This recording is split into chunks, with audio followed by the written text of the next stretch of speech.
Nobody expected a child to stand in a courtroom and say words that would break a judge's heart. But when Ben spoke, the whole room went silent. This is his story.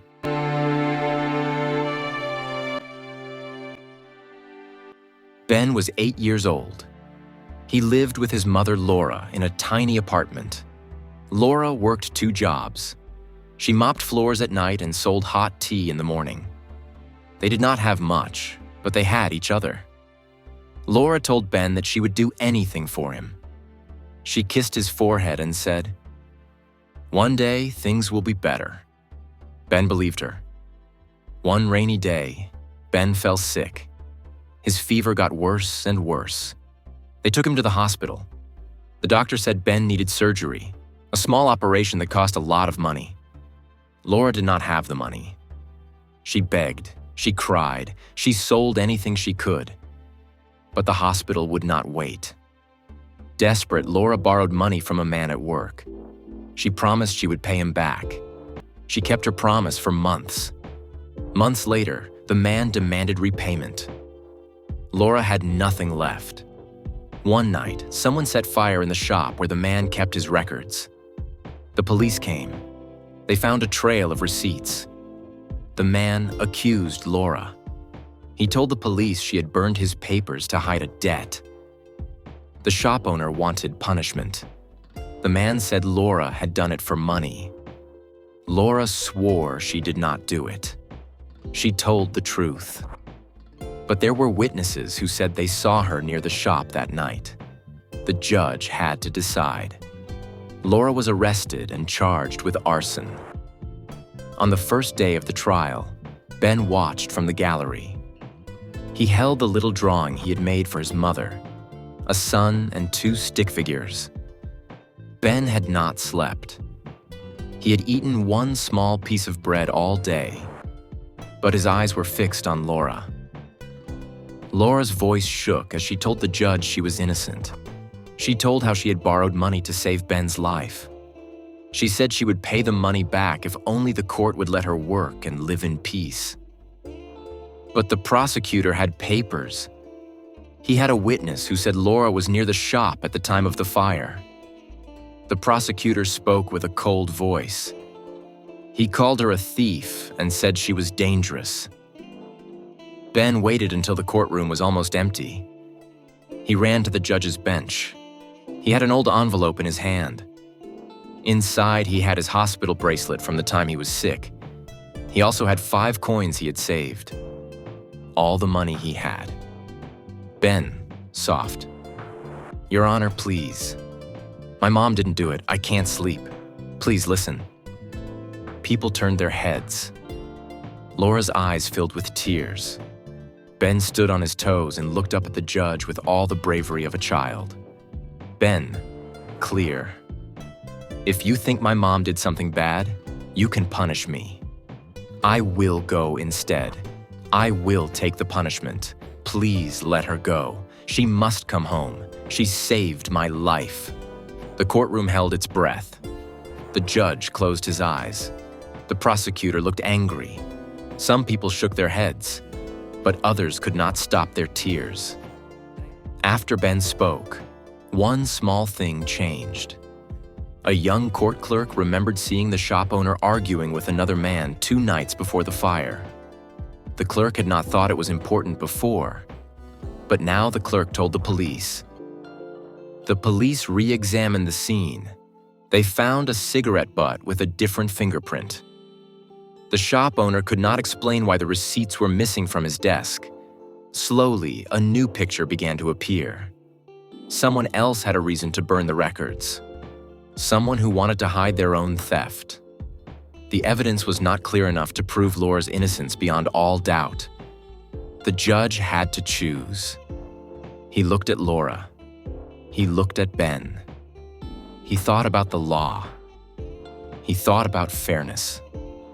Judge, gentle, sad. People of the court, I have read the papers and heard the witnesses. The law asks for proof. I cannot send a woman to prison without proof beyond a reasonable doubt. But I also cannot ignore the testimony. The judge made a choice. He could not accept Ben's offer. He explained that the law was not meant to punish children for what adults were accused of doing. He said he wished he could change the law for one family, but he could not. Laura was found guilty of negligence, not arson, and given a sentence that included time in a work program and a short stay in jail. The judge reduced the punishment because of Ben's plea and because of the new evidence that raised doubts. But Laura would still be separated from Ben for months. On the day Laura was taken, Ben held her hands at the gate.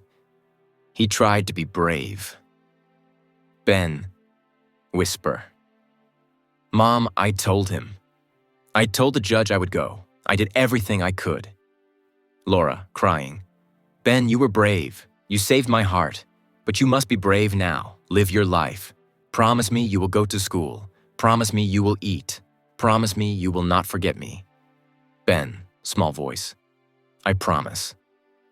As the car drove away, Ben sat on the step and looked up at the sky. He held the hospital bracelet in his hand. He promised himself he would keep that promise, even if his heart ached every day. Months passed. Neighbors brought Ben food. A kind teacher gave him extra books. People at the church helped with small things. Ben went to school and learned hard. He swept floors after class so he could earn pocket money. Every night he wrote little letters and left them where the prison guards could see them.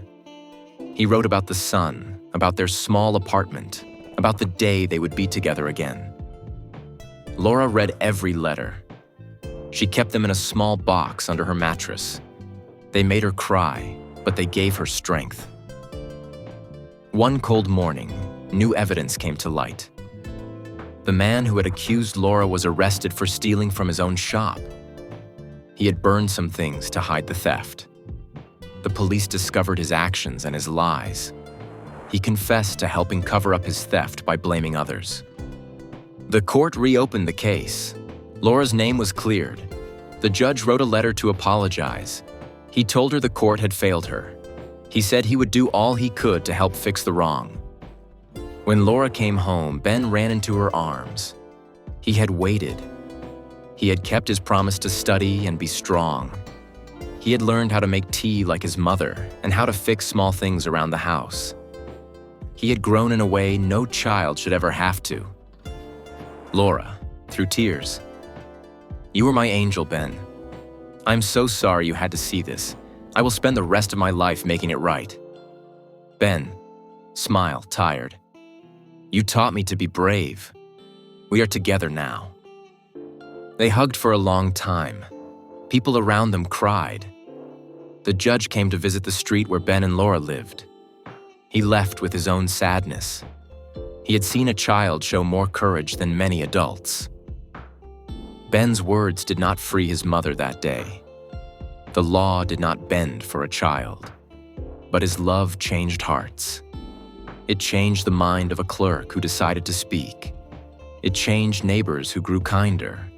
It changed a judge who learned humility. Sometimes the smallest voice can be the loudest truth.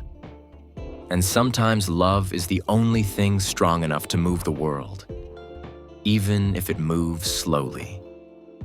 Ben gave everything to save his mother. He taught us how brave a child can be. And he taught us that love can keep us standing even when the world wants to break us.